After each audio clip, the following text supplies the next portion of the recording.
Yo quería ser futbolista y veía el fútbol y jugaba jugaba en equipos de la escuela y todo esto. Y cuando le dije a mi papá que quería ser futbolista, me dijo no. Pero no. ¿Se acabó? No. Yo no sé a qué hora a una persona se le ocurre el patrón de si a mí me maltrataron y si yo la pasé mal y si yo sufrí, pues eso tengo que heredárselos a mis hijos. Y él me lo decía, tú, donde te metas vas a tener competencia, ¿no? La que me digas, tienes competencia. Teniendo el archivo Casasola no tienes ninguna competencia, no hay nadie en el mundo que tenga algo así. Pero si nos dices que no, dedícate a otra cosa. A sacar dientes, a sacar gente de la cárcel, o a ver qué, porque yo me voy a encargar de que no trabajes en esto nunca más. No podían entrar hombres y la regla era que si querías entrar a ese show como hombre tenías que vestirte de mujer y no era nomás ponerte una peluca, tenías que vestir con tacones, sí, con todo. Pues los siguientes 8 están sold out. No, man, sold out. Nosotros hicimos 23 fechas, una locura, llenas todas. El papá me dijo pues, que a mí ni me esperaban, que vine a desmadrar su vida.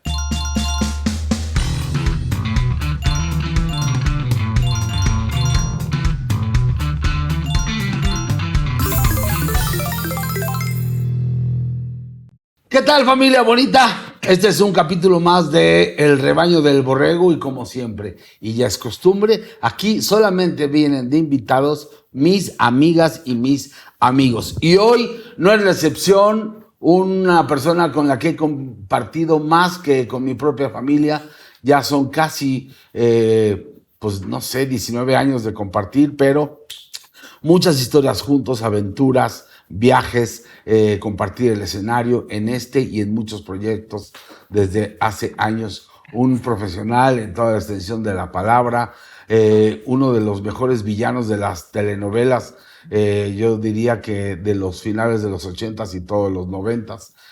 Un actor completísimo, un experto en comedia musical, como cantante, como bailarín, como actor, ha representado diferentes personajes a lo largo de la historia de una de las puestas en escenas más importantes de este país, que es Cats. Es el único actor en todo el mundo que ha estado en todas las puestas en escena de esta obra, en diferentes épocas, en diferentes años, haciendo diferentes personajes, y pues obviamente me da mucho orgullo tenerlo aquí para platicarlo, para que conozcan esta persona que tiene un corazón súper noble, un papá ejemplar y muchas cosas que ya conocerán de él, de su propia voz, en esta plática, en esta charla del Rebaño del Borrego.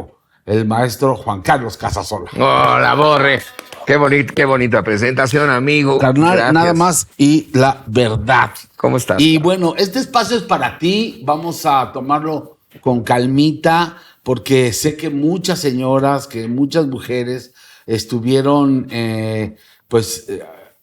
como fans durante muchos años, ¿no? Obviamente esta parte de Solo para Mujeres, un ícono, un parteaguas en los espectáculos en México, que pues obviamente hacías que sus corazones latieran.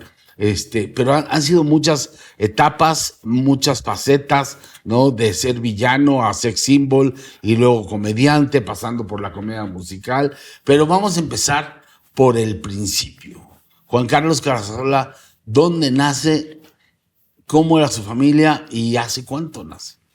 Bueno, yo nazco en el año 1960.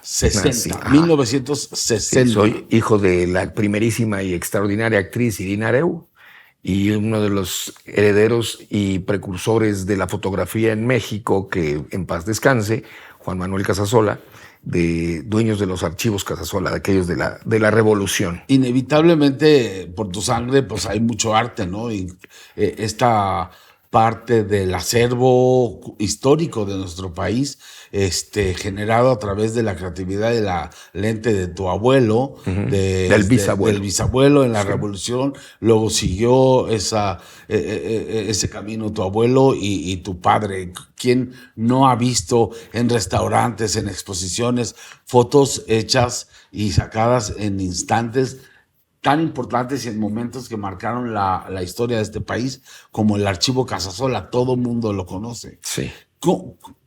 ¿Cómo te platicaban que era esta parte? O sea, él iba con los revolucionarios y su cámara, ¿cómo hacía? Él estaba contratado por el gobierno Ajá. para ir recorriendo con todos los revolucionarios, llámese Pancho Villa, Emiliano Zapata, con personajes como Porfirio Díaz, con todas estas gentes que son la historia de México, realmente la que forjaron un país de hombres, ¿no? Que hicieron un país a base de balazos y de poner las cosas como tenían que ser o como ellos creían que tenían que ser. De imponer, ¿no? en ese momento la voluntad del pueblo, en realidad. Correcto, ¿no? correcto. Sobre todo Emiliano Zapata, por ejemplo, ¿no? Que decía la tierra es de quien la trabaja. Y esas eran filosofías, ¿no? Que hasta hoy retumban en los libros y en el cerebro de los que trabajan el campo y todas estas cosas. Y entonces, pues hoy es muy sencillo sacar tu teléfono, ¿no? y grabar algo y tomar una foto. Aquella época era el tripié, la foto, la cámara, el flash y estar cazando el momento, ¿no? Y como dices tú, hay momentos que no sé cómo los agarraron, ¿no? De que una persona se asoma y son fotos legendarias como la soldadera, ¿no? Que se ve que no llega su Juan al tren y sale y son fotos icónicas, ¿no? O, por ejemplo, cuando citan a Emiliano Zapata para hacer un acuerdo y lo acribillan en aquella hacienda, ahí está el fotógrafo, ¿no? Donde lo tienen balaceado y todos los zapatistas atrás en esa foto, o momentos como Emiliano Zapata y Pancho Villa sentados en la silla presidencial, muertos de risa, o sea, momentos realmente importantes en la historia y que estaban ahí.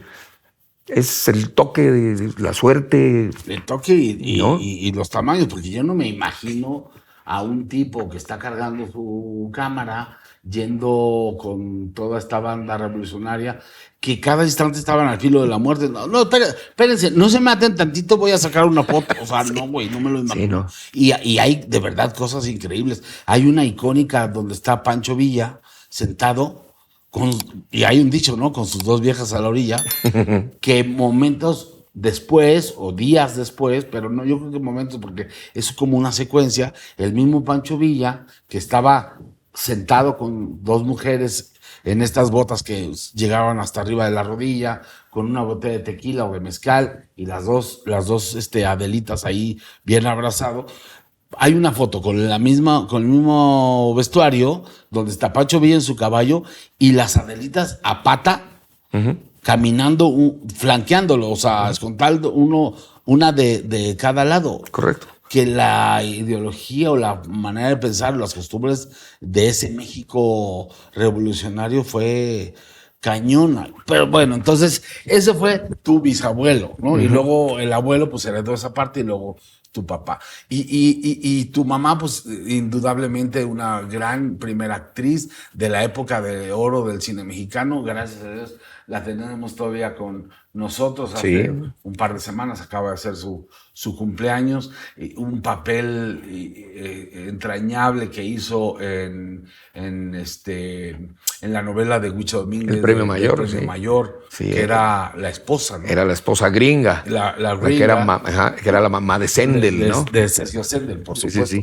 Y entonces, y pues inevitablemente tú creces bajo esa atmósfera. Esa atmósfera artística.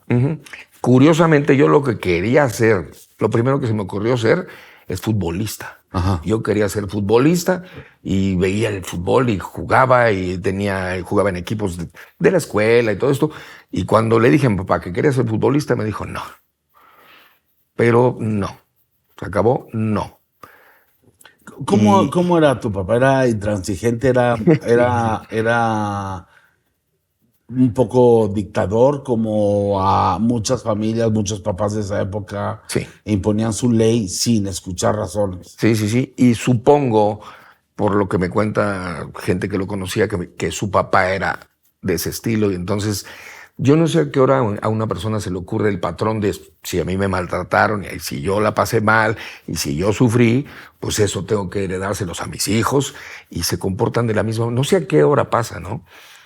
Afortunadamente, después de mal pasarla muchos años, toda la infancia, muy mal y todo, él muere cuando yo tengo 20 años por ahí, una cosa así. Y ese día es una liberación absoluta de poderme dejar crecer el pelo. Se te quitó un yugo de encima. Sí, totalmente. O sea, yo tenía el pelo como sardo, así le gustaba que yo lo trajera, cortito, pero lo quiero traer, no. Oye, quiero hacer pesas, haz pesos. Oye, quiero salir con mis amigos, ponte a lavar fotografías. Oye, o sea, él tenía una estructura de qué quería para mí muy clavada, y entonces a la hora que yo lo saco de esa forma de verme crecer y heredar su imperio, porque era realmente un imperio, y él me lo decía: tú, donde te metas vas a tener competencia, ¿no? La que me digas, tienes competencia. Teniendo el archivo Casasola no tienes ninguna competencia, no hay nadie en el mundo que tenga algo así. Pero no me interesa.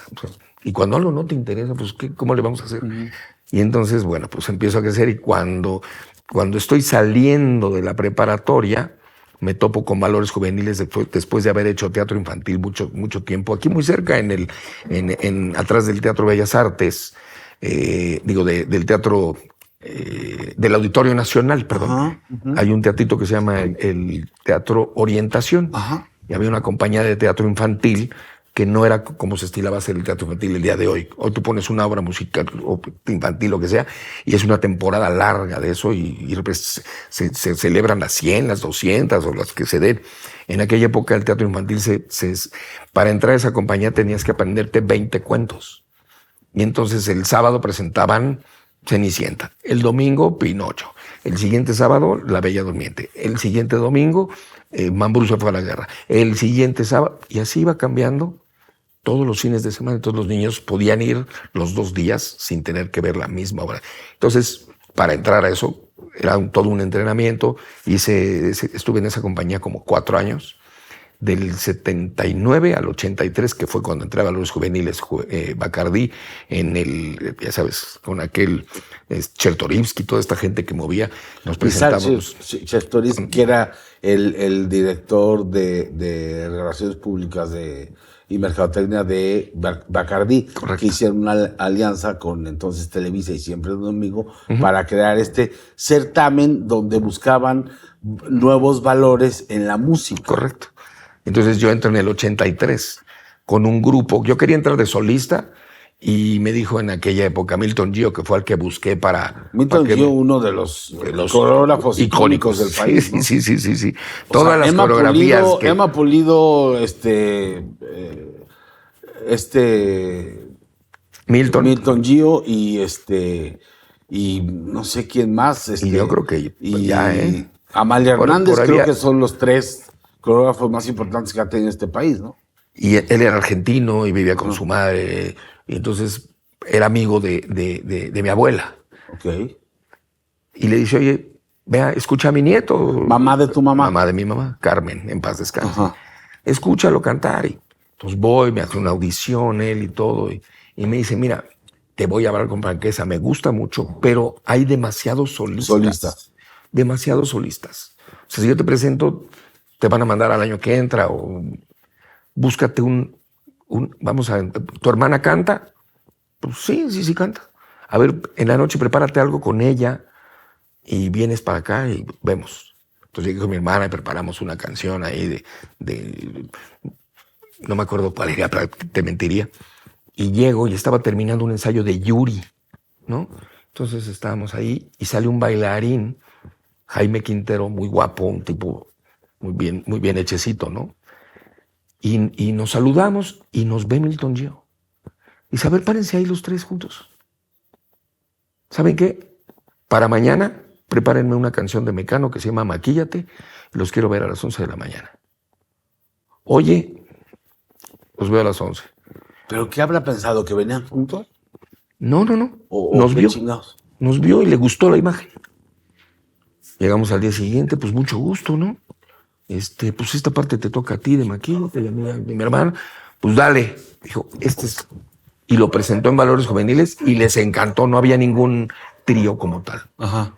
Y entramos en el 83, quedamos en 5º lugar en aquel 83, junto con Okidoki, Bronco, Morenita, José Luis Duval, Lorena Tassinari, que era Lorena, ¿cómo se llama? Después fue cantante y se cambió el nombre. En fin, hicimos aquel disco y estuvimos varios años intentándolo y tal, y íbamos, y luego a mi hermana le pidieron tanto el cuerpo, donde iba, estaba bien bonita mi hermana, donde iba se las pedían, entonces se hartó y se deshizo el grupo, y entonces, bueno, pues, y entonces de pronto aparece en el 89, las audiciones, en el 86, perdón, las audiciones para entrar al SEA. Digo, La primera generación del SEA. De Eugenio Cobo. Porque había un tema, según entiendo antes, pero que era ya para actores, que era el Star System, ¿no? Había un sistema donde era más como talleres, ya para actores ya un poco más hechos, para ya nomás prepararlos para conceptos, ¿no? Y entonces en el 86 le entregan al señor Eugenio Cobo el SEA para preparación de chavos nuevos. Y entonces pues me formo y empiezo mis audiciones y todo, y me quedo. De la generación 86, 89, y ahí en el 87 es donde arranco ya de manera profesional, porque en el SEA ya te hacían trabajar, ya montaban Pedro y el Lobo, por ejemplo, o El Gato con Botas, que la hizo Alexis Ayala. Oye, y de esa generación, de esta primera generación de actores ya con una preparación académica, que es el SEA, Centro de Educación Artística, hoy que se llama Eugenio Cobo, y que sigue él dirigiendo desde ese entonces. ¿Te acuerdas de algún compañero que haya estado contigo en esa primera Sí, y que hay vigentes todavía. De esa generación está Sergio Sendel, Raúl Magaña, Alexis Ayala, Shaula Oscura, que es la hija de Jorge Luque y Isela Vega. Y de Isela Vega. Shaula, sí, me acuerdo perfecto de ella. Estaba Maru Dueñas en paz descanse, que siempre estuvo activa, ¿no? Y yo. Son los que quedan de esa generación, que éramos 40, ¿no? Eran 20 por salón. De esos 40 son los que todavía quedan. Despuésito ya empezaron a llegar Colunga, Salinas, Santa Marina, todos, pero ya son generaciones un poco más. Cuando nosotros íbamos de salida, ellos iban despuésito, ¿no? De eso, la generación también de Roxana Castellanos, de la Dalila, de Arad, de tal y tal. Pero la primera esa, que incluso hasta clases de equitación les daban. Sí, esgrima, idiomas. Entonces iban a poner una mesa y cómo hacer hasta nudos de corbata. O sea, era una preparación absoluta. Y entonces tú ya, a partir de que entras al SEA, ya te haces como de ese elite, digamos, de los actores preparados en casa, y que obviamente, pues sí hay que decirlo, tenían prioridad ante los productores para conseguir chamba, ¿no? Y había quienes, ante los productores de esa prioridad, había quienes tenían más prioridad. Porque iban recomendados de alguien, o porque alguien los estaba padrinando, o porque era en familia de alguien. Entonces, sobre esa prioridad todavía había prioridad. Y a eso agrégale muchos extranjeros. A México le encanta traer extranjeros a la televisión. Y entonces, bueno, estabas peleando por un papel protagónico o antagónico, y de repente llegaba un cubano, llegaba un argentino, y yo los respeto mucho y los quiero mucho a muchos, pero muchos llegaron sin tener la capacidad que tenía este grupo de mexicanos, pero que por alguna cuestión les convenía. No sé si internacionalizarlo o X, y entonces, bueno, siempre peleando con los extranjeros los papeles. Ahora, independientemente de eso, que sí, obviamente, pues se daba muchísimo y era como el morbo de traer a alguien de afuera, tú encontraste como un lugar que no sé, siento que no era tan luchado, y que ahí te acomodaste y que hiciste muchas novelas siendo el villano joven, el malo de las novelas, y tenías un chamba muy seguido, ¿no? Sí, de hecho, desde lo que te estoy platicando de Pedro y el Lobo y todas esas cosas, mi primera novela, que es Cuando llega el amor, con Lucero y Omar Fierro, gracias a Carla Estrada, que siempre le agradeceré esa primera oportunidad. De ahí para acá, nunca he dejado de trabajar haciendo algo.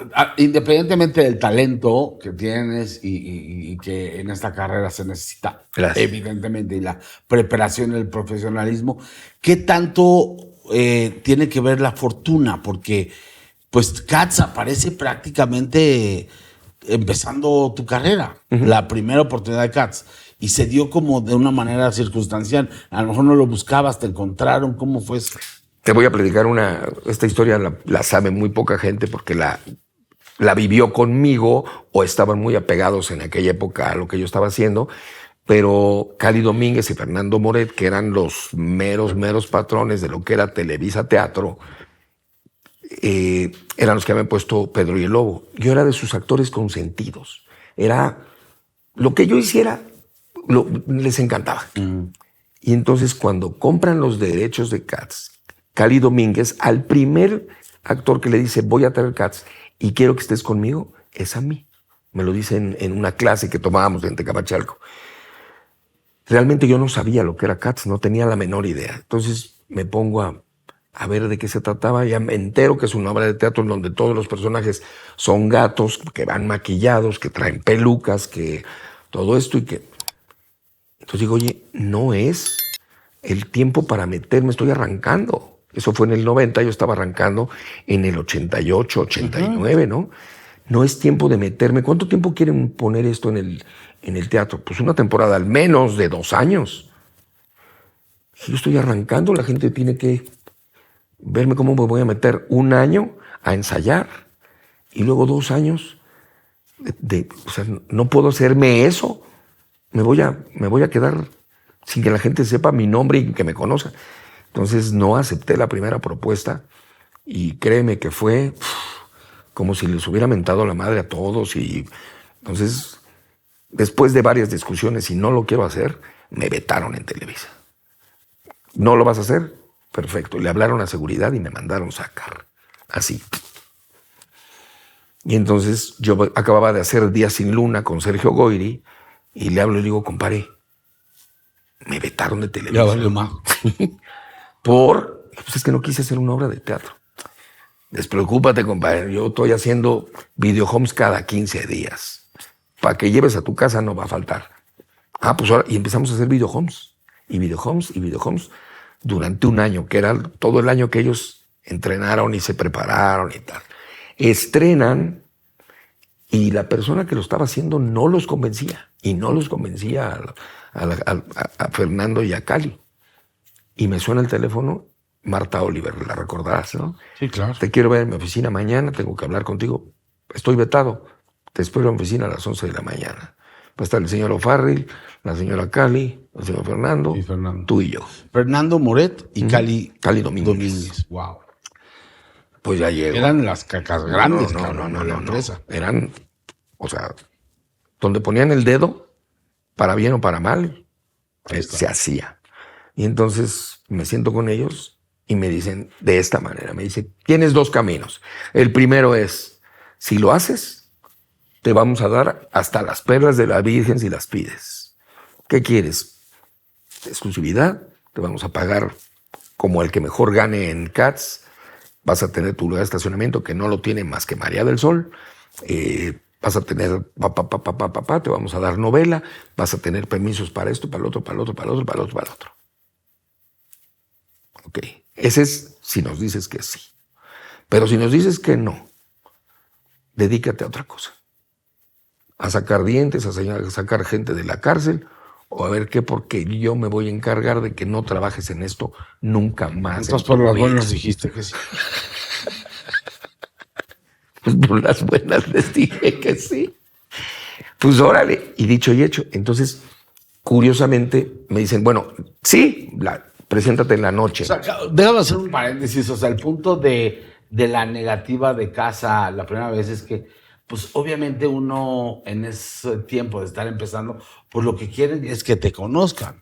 Y Cats, evidentemente, pues era toda una caracterización de gato, que yo me imagino que por tu mente pensó, por muy chingón que yo lo haga, nadie va a saber que soy yo, porque primero nadie me conoce. Y no luego te anuncian, maquillado, pues no van a saber, no van a hilar, ¿no? Que soy yo. No, y anuncian Cats. No anuncian a nadie. No es como Cabaret y ves los nombres de todo. No, sí, totalmente. Cats se acabó. Entonces decían, no puedo hacerme eso. Pues llego y me dicen, preséntate en la noche para que veas la obra y veas qué exactamente lo que vas a hacer. No es tan complicado y además es muy lucidor, no baila tantísimo como los demás. O sea, realmente lo puedes pasar muy bien. Ya llego. Conociéndote, has de haber llegado a huevo, ¿no? Me llevé a Alejandra Procuna. Ajá. Le digo, acompáñame, tengo que ir a huevo a ver la función, porque ya les dije que sí, todo, pues órale, va. Llego y me reciben, me sientan, vas a seguir a tal gato, ese personaje, y ahorita se va a cambiar después del opening y se va a poner una pelucota. Es imposible que no sepas cuál es. Se va a poner una pelucota y picos y a ese es al que tienes que seguir para que veas lo que tienes que hacer. ¿Sí? Y empieza la obra y para cuando me doy cuenta ya estaba yo siguiendo a una viejota preciosa, con un cuerpo espectacular, con una voz impresionante, con una... La mamá de mis hijos, Fabiola. Se me olvidó el personaje. ¿Tu personaje, güey? No, me valió madres. Entonces voy con los camerinos y le digo a Landeta, oye, me dice, que vas a estar, ya me enteré, qué buena onda y tal. Le digo, oye, una gata naranja. Ah, sí, Fabiola. Me dice, pues disfruta porque con ella tienes que ensayar día y noche. Vas a estar con ella 24/7, de aquí a que estrenes. Puta, pues, de aquí soy. Motivación fue una grandísima. O sea, y la conozco y me dice, mañana 8 de la mañana, hasta que la función vaya a empezar, la vas a tener que ver todos los días. O sea, aquí vas a vivir hasta que estrenes. Pues, pero contigo, ¿no? Y con ella me acabé casando, tuve 3 hijos, fui muy feliz finalmente haciendo Cats, que realmente... Pues, ¿no? Pero me ahorré cuando menos el año de la preparación, donde vinieron los gringos y todo este boleto, y me enamoré profundamente del personaje. Entonces, bueno, pues ya de ahí pasaron los años, y en el 18, en el 13 la volvió a... Fue cuando tú me dijiste que estábamos en un teletón, y me dice el Borrego, ¿quién crees que acaba de comprar los derechos de Cats? Gerardo Quirós. Eran las 2 de la mañana, si no me acuerdo cuando que estábamos en un camerino de Televisa, y a esa hora le marqué. El que compraste los derechos, me espantaste, güey, ¿qué pasó? ¿Compraste los derechos de Cats? Sí, yo voy a estar contigo. No mames, háblame mañana, ¿no? Pero ya de una vez te lo digo. Y entonces hago la del 13 y luego la del 18. Entonces, como mencionabas, pues soy el mexicano en México. Pero esa primera vez, cuando conociste a Fabiola, ¿qué año fue? En 90. 90. En el 90. Y luego en 2013. 2013. Y o sea, 23 años después. Hiciste el mismo personaje. El mismo personaje. Cuando llegué... ¿Cómo puede ser eso? Cuando llegué, el primero que dudó que lo pudiera hacer fue Gerardo. Me dijo, son 23 años después. Exacto. Y 23 kilos después, güey, no mames. Dije, pero los 23 años los voy a aventar en el escenario y los 23 kilos me los quito.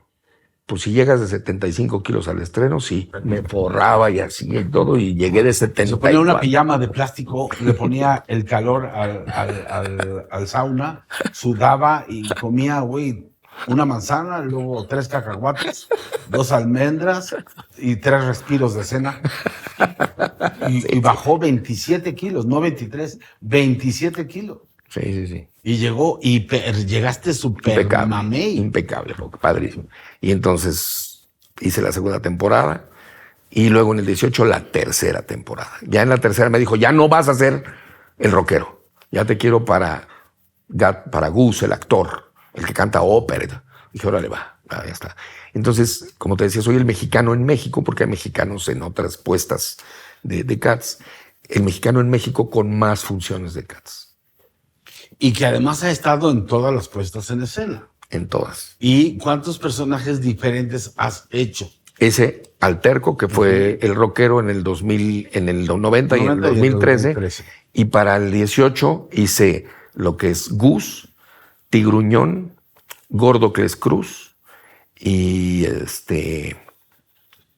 y otro... y Gatusalem, que hubo emergencias de donde no iba a llegar alguien a hacer el personaje. Y me dijeron, tú te sabes todos, ¿verdad? Todos, va. Entonces ya hice todos los gatos menos Munkustrap, que es el gato gris, el que hacía Landeta, todos los masculinos. ¿Ese lo vas a hacer ahora el año que entra? Pues no creo, yo creo que voy a hacer ahora directamente ya Gatusalem. Gatusalem. Porque el año que entra tengo entendido que se va a volver a poner. Así sea. ¿No? Amén. Ahora, dentro de eso, entonces, bueno, seguimos un poco la cronología de tu carrera, haces Cats y vienen muchas novelas.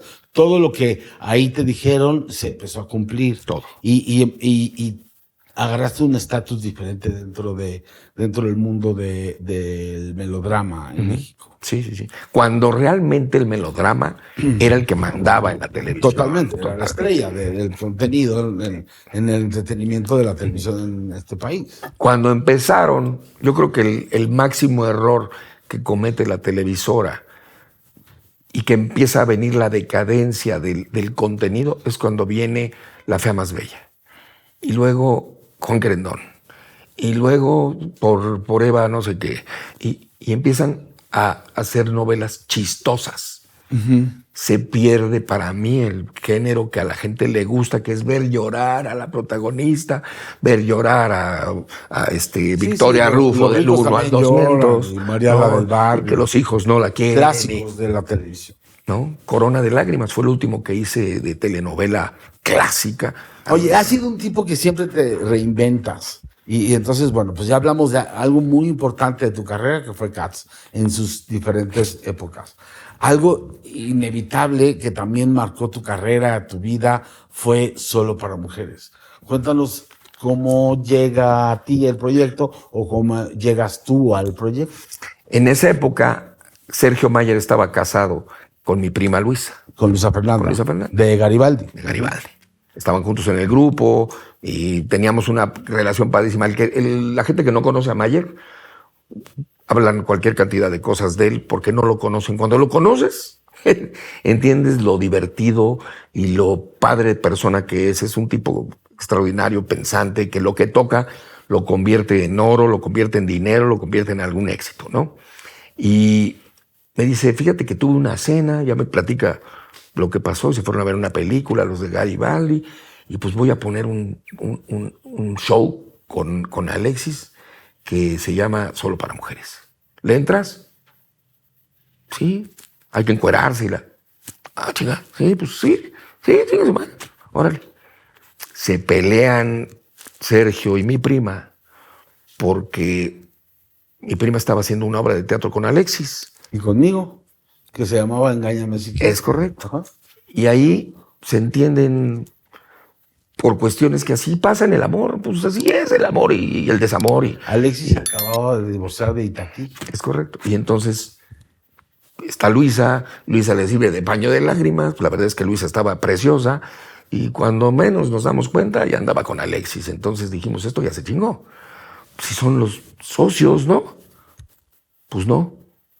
Lo que es, cuando hoy escuchas a Alexis en la Casa de los Famosos, es decir, es que esto no es personal. No es personal. Lo laboral es laboral y lo personal es personal. Y lo tienen clarísimo los dos. Y separan lo personal y hacen en lo laboral Solo para Mujeres en el 98. Y es un mega madrazote. Entonces, me acuerdo que en la primera audición, en la primera presentación que hubo para platicar con todos, estabas tú. Que fue en el Cuevón. En el Cuevón. Del otro lado de el G10, escenario. donde Exacto. alguna vez fue el News. En escenario, exacto. Y ahí nos hicieron ir todos de negro. Exacto. Y estaba todos los galanes, todos los villanos, todos lo top de televisión estaba ahí. Éramos como 100. Sí. Y entonces, pues vamos a hacer esto y esto y esto y esto y esto, y platican cuál es más o menos lo que le viene a la persona durante los siguientes meses, y ahí como la mitad dicen, no, ni madres, ¿no? Yo no puedo dejar mis proyectos para meterme a jalar todo el día y estar en el gimnasio y estar entrenando y estar bailando y estar... No. Y entonces se empiezan a ir y hay unos que arrancan con el proyecto. Para cuando volteamos éramos 12. Y esos 12 fueron los que estrenamos, ¿no? Fue en 1998. 98. Que ahí estaba Chao, Magaña, Alexis, Sergio, Yo tengo una anécdota. Arturo. Cuando nos dice Sergio y Alexis, tenemos la idea de pagarles tanto por show. Nosotros decimos, güey, es imposible. Sí. Van a ser 16 güeyes arriba de un escenario. ¿Quién va a tener esa lana? Y al ratito ganaban más incluso de las fotos. Claro, claro. Ese era el negocio, las fotos y el merchandise. Porque fue algo que le voló los sesos a las mujeres. Yo creo que fue la primera demostración de libertad o de que las mujeres en nuestro país reprimidas en general por la manera de ser y la educación de los mexicanos, alzaron la voz y era realmente un tema muy importante para las mujeres, que eran el primer espectáculo diseñado solamente pensando en ellas, ¿no? Sí, y realmente hay mucha gente que dice, ay, no mames, tampoco. Pero fue el principio de un movimiento. Lo No, que eran, sin duda, quieran sin decir duda. que no, que no se pongan a... Sabes que Fue con el tiempo te das cuenta que sí. O sea, ahora que vimos y que ya está el documental, que por cierto está en ViX, véanlo. Con el paso del tiempo te dices, güey, no nos dábamos cuenta. O sea, no nos dábamos cuenta como país que eso era un grito Claro. de Déjame ser. esperanza. Exacto. Sí, déjame ser. Déjame divertirme. Déjame salir con mis amigas sin que estés pensando que estoy con un güey. Y si voy a ver un show de hombres, es para gritar con mis amigas y echar cotorreo. Y ahorita vengo a mi casa. O sea, y los hombres, nosotros decíamos, mira, es solo para mujeres mayores de edad y que las dejen los maridos. Pues esto va a fracasar, ¿no? Y decían, no, güey, tranquilos. Hay más mujeres de lo que creen esperando esto. Y llega el día del estreno, que tú llegaste vestido de mujer, Derbez Llegué también. con Derbez, nuestro camarógrafo, vestidos de mujer. Exacto, porque no podían entrar hombres y la regla era que si querías entrar a ese show como hombre tenías que vestirte de mujer y no era nomás ponerte una peluca, tenías que vestir con tacones, sí, con todo. Y entonces tú, el muñeco, Derbez, Margalef, varios llegaron de mujeres y arranca el primer día y fue un cañonazo con todas las mujeres de la prensa, amigas, invitadas, familiares. Pues decíamos, esto no importa, eso está padre. Mañana viene la realidad. La realidad del primer show pagado, donde ¿Cómo? las mujeres van a pagar su boleto a ver qué respuesta hay, ¿no? ¿Cómo va? Pues los siguientes 8 están sold out. No, man, sold out. Y si no mal recuerdo, debemos estar entre los récords del Teatro Metropolitan, entre los que más seguro, presentaciones seguidas, porque no es por temporada, no, seguidas hicimos, creo que hicimos 23 fechas. Una locura, llenas todas. Y de ahí nos pasamos aquí a la vuelta, aquí a los teatros de acá. Al Centro Cultural 1 y 2, ¿no? Al grande, al grandote. Y de ahí un día llegan y nos dicen, preparen maletas porque nos vamos 3 meses. De gira. 3 meses sin regresar, sin regresar. Madres. Todo Centroamérica, Estados Unidos. O sea, Primero todo México, como 2 vueltas. Y de ahí, pues van a tener unos días para cambiar maletas porque nos vamos a Estados Unidos. Y las visas y tal, y a Estados Unidos. Y Centroamérica, y Sudamérica. Y una locura. Ese fue, digamos, como el primer gran golpe de fama como persona, o sea, como Juan Carlos Casasola. Entiendo que lo de Cats también fue una locura, pero era un personaje y tal. O sea, tú viviste esa fama, esa idolatría de que las mujeres hacían cola para tomarse una foto contigo, con todos los demás también, pero entiendo que había muchos nichos de fans y que te esperaban a ti a la salida del show horas y que incluso terminaba el show 12 de la noche, eran las 4 y seguían tomándose fotos. Esa parte del primer golpe, el primer encuentro de euforia con la fama, ¿cómo lo recibes, cómo lo canalizas y cómo lo asimilas para que no se te volaran los sesos? No te daban chance. Porque había otros 8, bueno, éramos 12.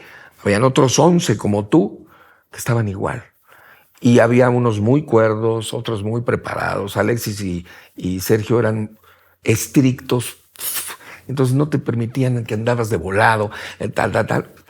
Entonces te tenían Sin embargo, bien dentro agarrado. del mismo grupo yo he escuchado historias de compañeros tuyos que sí se le volaron los sesos. Sí se les volaron. O sea, y ni siquiera los quiero mencionar, pero en la misma época, en las mismas circunstancias, bajo el mismo yugo profesional de la exigencia y tal, hubo quienes sí perdieron el piso totalmente. los más chiquitos. ¿Tú cómo lo conservaste? Viendo cómo la cagaban los chiquitos. sea, cómo les estaba yendo a los que se la estaban Los más creyendo. jóvenes, ¿sí? los que no tenían tanta experiencia. Y entonces empezaron con drogas, empezaron Eso con... también pudo haber sido la educación que te dio tu mamá, viniendo de ser artista y todo eso como te lo inculcó y lo tenías como presente también, ¿no? También, pero muchas veces lo que te dicen es una cosa y lo que realmente está sucediendo es otra. Cuando ya tienes eso enfrente, no agarres al perro porque te va a morder. Entonces estás viendo que los niños les meten la mano y los muerden, pues ¿para qué se la meto yo, güey? Mejor vámonos con calma y vamos a durar más y vamos a tener... Entonces sí sí nos sentíamos unos pinches semidioses, la verdad, porque llegábamos a un restaurante, llegábamos después del show, los 8 que habíamos dado show, en botas, con shorts, y éramos la mesa más incómoda del lugar, ¿no? Entonces los güeyes nos querían mear y todas las viejas querían meterse a la cama con nosotros. Entonces éramos... Puta madre. Y a ver, hácelas de pedo. No, pues no, man.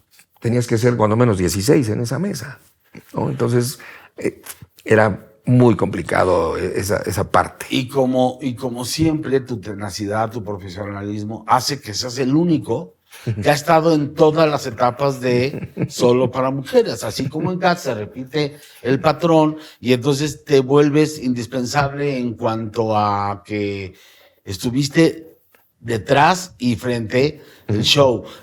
Fuiste parte importante en otras temporadas en la producción, en la ejecución y en la operación del show. Correcto. Fuiste elenco, fuiste el encargado de los chavos, conductor, o sea, en todas las facetas de Solo para Mujeres a lo largo de las diferentes temporadas, ¿no? Pasando por ese episodio tan Trágico. amargo, trágico de la muerte de Edgar, que fue traumático no nada más para ustedes, obviamente para ustedes mucho más, que lo vivieron ahí en carne propia, pero sí para muchísima gente que trabajamos en esto y que no dábamos crédito que algo así pudiera Acabara de pasar, ¿no? claro. Sí. Entonces, eso marca tu vida, eso se te va haciendo más duro el cuero, más grueso. Sí te va curtiendo.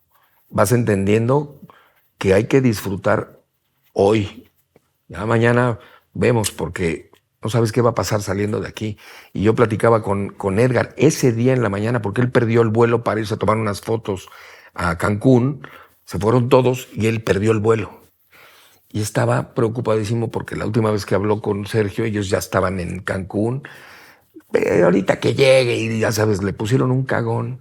Entonces comí con él y me estaba diciendo, quiero hacer este proyecto porque él estaba con María Caruna, para poder cambiarme a un lugar así. Nos llevaron a un lugar padrísimo a tomar las fotos, unos allá por donde vivo ahora, que son edificios que tienen todo. Él decía, quiero vivir así y que mi mujer viva así y tal, y por supuesto, y mi familia y todo. Entonces, y te das cuenta que ese día a las 12 horas está muerto.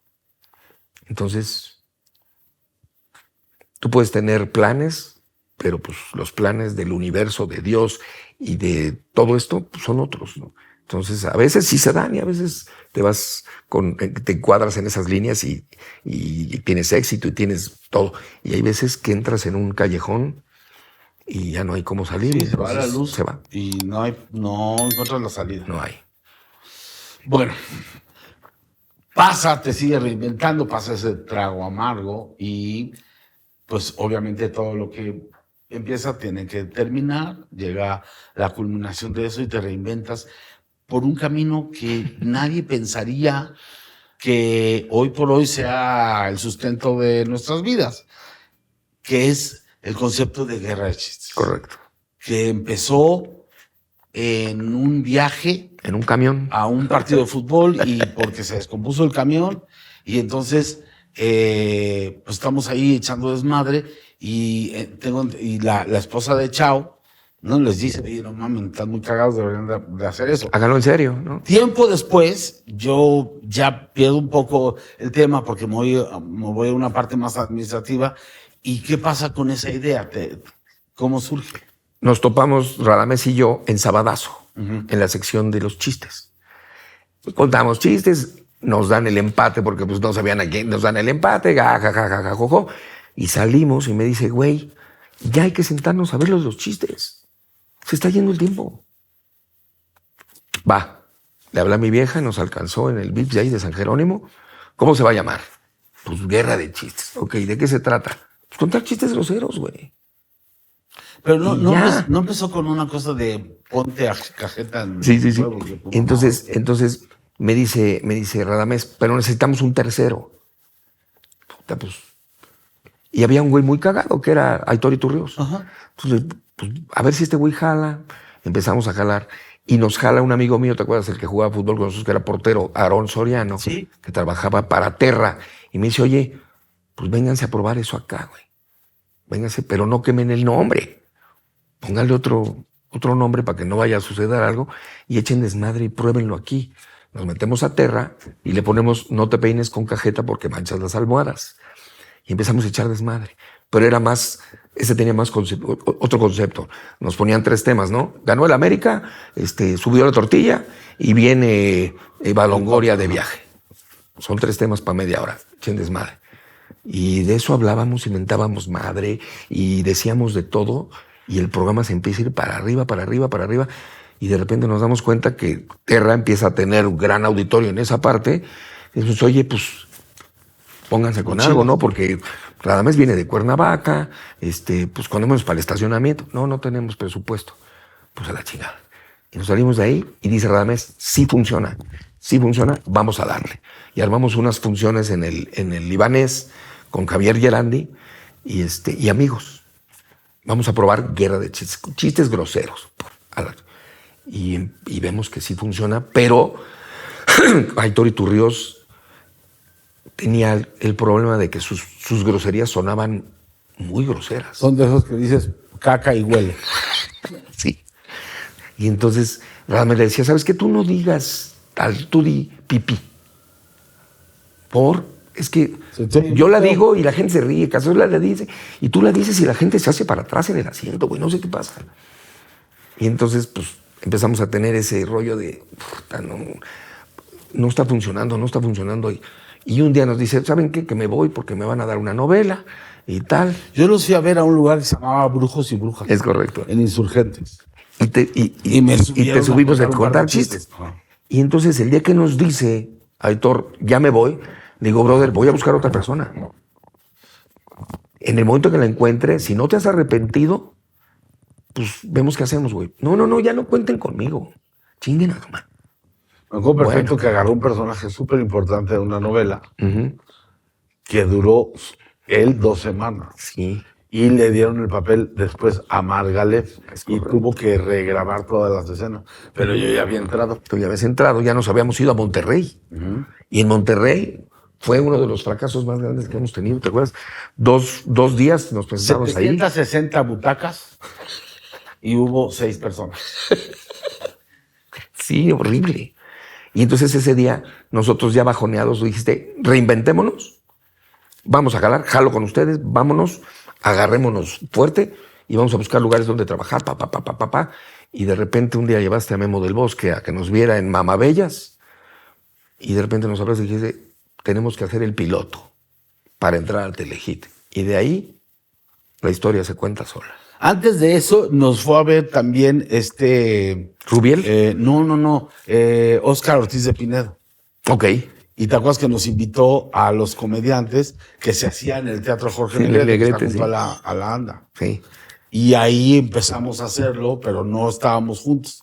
Y no nos dejaban decir groserías. Exactamente. Y luego nos lleva Memo a hacer el piloto y dijimos, vamos a estar un mes, cabrón, nos van a dar una patada en el culo. Sí. Y 18 años después seguíamos al aire. Sí. Aquí está el George, que era nuestro productor. Es correcto. Y 18 años seguimos haciendo shows. Y estamos preparando programas para una plataforma. Y aquí estamos. Puede haber muchísimo. Y aquí está. La gente de esa parte pues la conoce en redes y tal. Tendríamos otro programa para platicar de esto, pero la parte a la que yo quiero llegar, pues ya estamos a la recta final del programa y se ha dado muy padre que conozcan pues esa parte de tu trayectoria conociéndola hacia ti. Pero hay una parte que yo muero de empatía contigo, que es que eres un hombre de familia hecho y derecho, súper increíble, amoroso, con conceptos increíbles, y eso yo lo quiero compartir con la gente. Y para eso, bueno, pues primero quiero que me digas, al ver esta foto, que me digas qué significa esto para ti. Este es mi segunda familia. Es de mis 65 años, pues hemos trabajado juntos entre lo que llevamos al aire y lo que tuvimos picando 20 años. Llevamos 20 años juntos, todos los fines de semana, con giras en todos lados. Acabamos de ir a Europa hace poco, la gozamos, la disfrutamos. Nos hemos mentado a la madre 20 veces, a veces a veces no los comprendo y seguramente ellos no me comprenden y a veces me cagan y seguramente les cago, pero somos toda una familia que hemos sabido, ¿no?, llevarla, y hablamos y nos enojamos y a veces no nos hablamos y a veces nos cagamos de risa todo el día y yo los quiero profundamente a los tres. De verdad son mis hermanos, son gente que quiero muchísimo, con la que quiero seguir creciendo y que quiero seguir haciendo muchísimas cosas, porque de verdad que los quiero mucho, los respeto, los admiro, y yo te agradezco todo lo que en el camino ha pasado, bueno, malo, feo, y sabes que cuentas conmigo siempre y que mi sangre corre por tus venas, ¿no? Así es, justo así. Bueno, esta es la señora, la jefa, que acaba de cumplir 80 años. Es la mujer más valiosa y más cabrona y más luchadora. Ella se quedó sola desde que yo tenía 6 años, que mi papá optó por irse, fue por cigarros y no regresó. Es que no encontraba luz de la marca que le gustan. Pero entendió que no necesitaba un hombre para poder sacar a sus hijos adelante, para ser feliz. Y eso le pasó pues a los 30 años. Yo tenía 80 y no ha tenido novios. Seguramente habrá tenido 2, 3 amantes por ahí, porque pues tampoco es de palo la señora, ¿verdad? Pero una señora en toda la extensión de la palabra, su educación, su formación, su carácter y toda su manera guerrera de ver la vida me la pasó, y gran parte de lo que soy y de lo que he hecho es por ella. Tuviste 3 hijos con Fabiola y bueno, pues la vida, el destino, pues hizo que se separaran, ¿no? Pero has estado presente, si no físicamente, siempre con ellos, pero Dios te dio la oportunidad de rehacer tu vida, ¿no? Y hoy te veo muy pleno y bueno, pues también ella forma parte importante de esto, ¿no? La Tatis, que es una mujer comprensiva.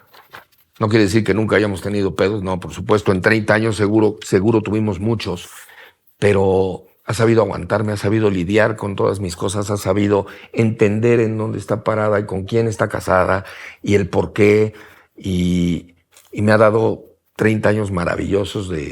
Los últimos 30 se dicen muy fácil, ¿no? Es que luego el matrimonio, así bien llevado y tal, se vuelve una complicidad, ¿no? Sí. Se vuelve tu socia, tu partner. Sí.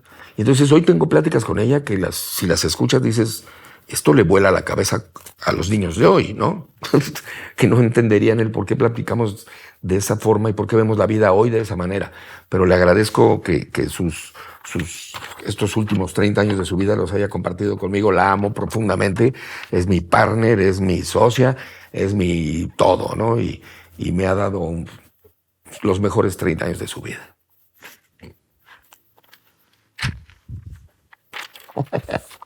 Y bueno, este es mi hijo más chico, André.